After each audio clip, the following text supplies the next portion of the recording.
Selamlar herkese, yeni videodayız. Soru cevap yapacağız bugün. Biraz farklı olsun dedim, vlog tarzında yapacağım. Hem bütün günümü görmüş olacaksınız. Ben de bu sırada bütün soruları cevaplamaya çalışacağım. Etrafı bir göstereyim.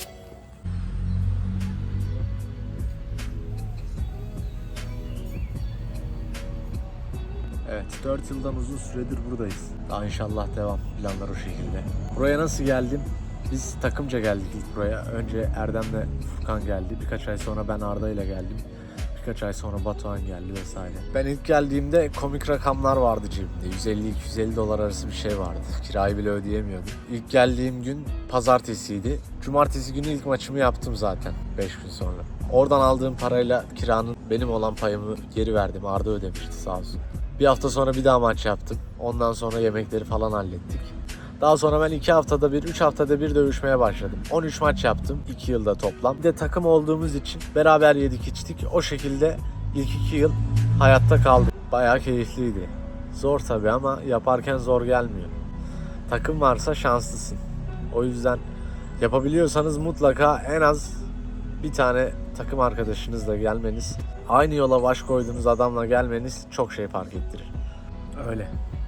Sorulara geçelim. İlk soru, Tayland'a nasıl gelirim? En az 6 ay kalmış olan bir pasaport ve gidiş dönüş uçak bileti. Tayland'a kolaylıkla girersin. İlk girişinde sana 30 gün veriyorlar. Daha sonra da bulunduğun yerdeki vize ofisinden 30 gün daha uzatabiliyorsun. Vizeler hakkında sorular var. Şu an yeni bir vize türü var. 5 yıllık yeni bir vize geldi. Ya Muay Thai vizesi ya da bilgisayar başında işiniz varsa Digital Nomad vizesi. 5 yıl boyunca. Ama bu vizeyle burada İş sahibi olamıyorsunuz, çalışamıyorsunuz da. Bilgisayar başında kendi işiniz haricinde Tayland'da fiziki bir iş yapamazsınız. Ama dövüşebiliyorsunuz. Fiyatı da uygun, yaklaşık 35-40 bin lira kadar bütün maliyeti. İngilizcem yok demiş birisi, yine de gelebilir miyim? Ben ilk geldiğimde benim de İngilizcem yoktu, sıfır değildi ama. Derslerde çok iyiydi benim İngilizcem. Geldim, hiç konuşamıyorum, milletin yüzüne bakıyorum. Onlar bana anlatıyor, anlıyorum ama hiç konuşamıyorum. Sonra zamanla alıştım tabii. Ufak ufak başladım konuşmaya. Daha çok konuşa. Benim için rahattı. Hiç İngilizcesi olmayan arkadaşlarım da geldi. Mert'in mesela ilk geldiğinde İngilizcesi sıfırdı. YouTube'dan dersler izledi. Online dersler aldı. Şu an İngilizcesi çok iyi. Herkesle anlaşabiliyor. Bir soru daha var, onu da cevaplayayım. Markete gideceğim, orada devam edeceğiz. Bir haftalık tatil ne kadara gelir diye bir soru var. Bir haftalık tatil uçak biletiyle beraber yaklaşık 1200-1500 dolar arası tutar. Keyifli bir tatil yaparsın ama. Bu arada hapishaneden geldim. Şöyle Samui Cezaevi. Haftada 2 gün hapishaneye gidiyoruz mahkumları çalıştırmaya. Muay Thai antrenmanı yaptırıyoruz. Mahkumlar maç yapıyor. Maçları kazandıkça ceza süreleri azalıyor. En fazla yarıya kadar düşüyor. Bir yılı biraz geçti. Bu programdayız biz de. Şimdi markete gideceğim. Orada da soru cevaplayacağız. Gökhan'la beraber geçiyoruz. Haydi orada görüşürüz.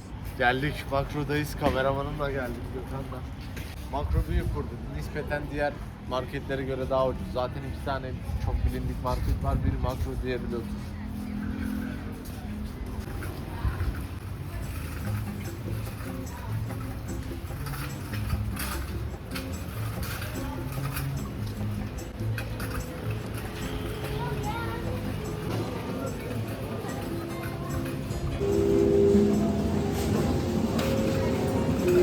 Ne yiyip içiyorsun diye sormuşlar.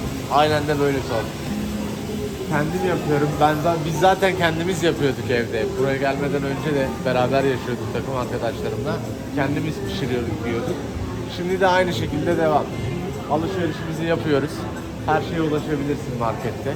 Fiyatlar da gayet uygun. Birkaçını paylaşacağım size.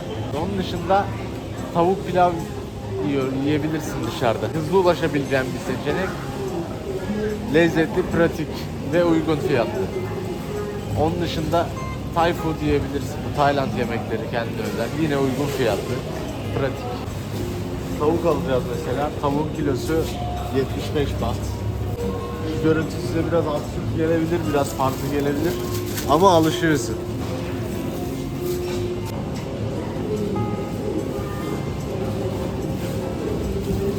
Etler var burada. Mesela bak, 300 gram kıyma 100 baht.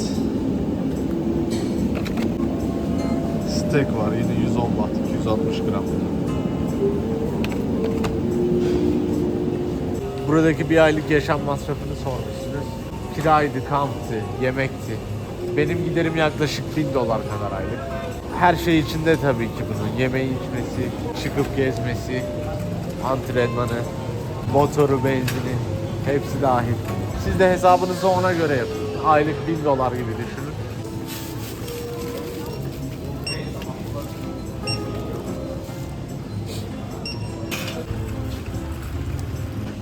$662 baht tuttu burası. 1000 lira falan ediyor. Tavuk aldım, soğan aldım, büyük turşu aldım. Kaplar aldım dükkan için. Aynen. Bunları aldık. 1000 lira kadar tuttu. Fiyatlar uygun. Buradan eve geçeceğim. Bunları hazırlayacağım. Daha sonra 4'te antrenmana geçeceğim. Salonda tekrar görüşürüz. Diğer sorulara geçeceğiz. Selam. Lamai'deyiz. Ama bu sefer antrenman yapmıyorum. Antrenman yaptırıyorum. Ukrayna'dan bir takım geldi. Bayağı kalabalık. Burada da az hoca var. O yüzden ben lafa tutacağım bugün.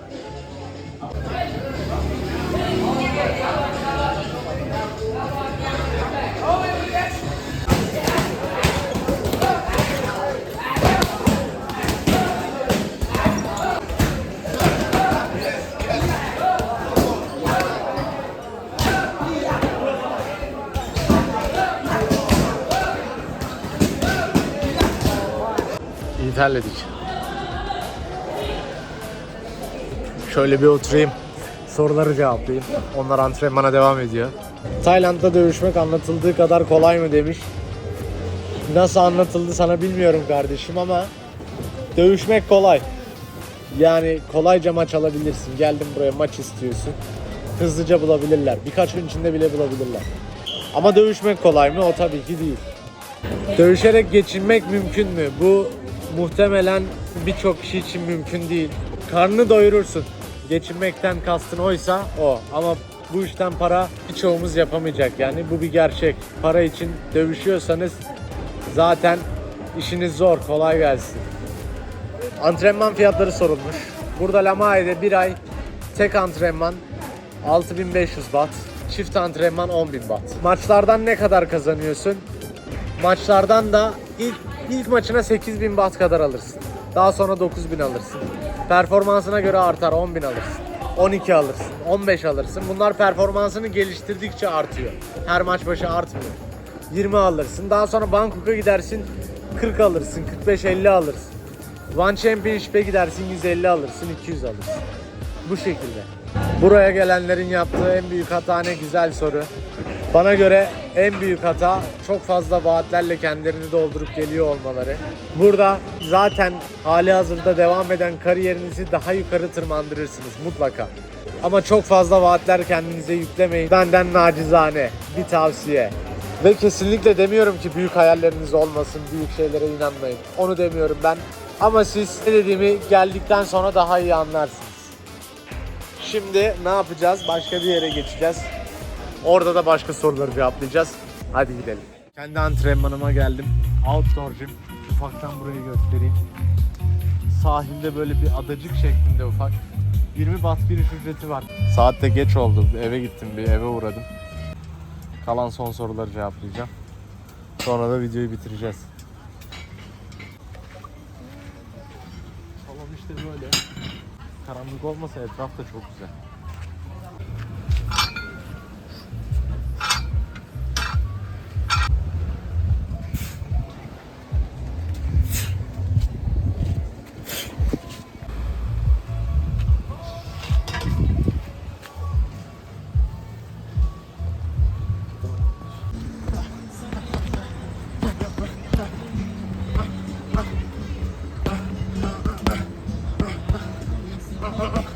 Tayland'a gelmek isteyen ve korkan birine ne dersin diye sormuş. Bu işi yapıyorsan mutlaka bir Tayland'a gelmen lazım. Dövüşüyorsan herhangi bir dövüş, MMA olur, Muay Thai olur. Boks hadi gelmesen de olur, başka yerlere gidebilirsin.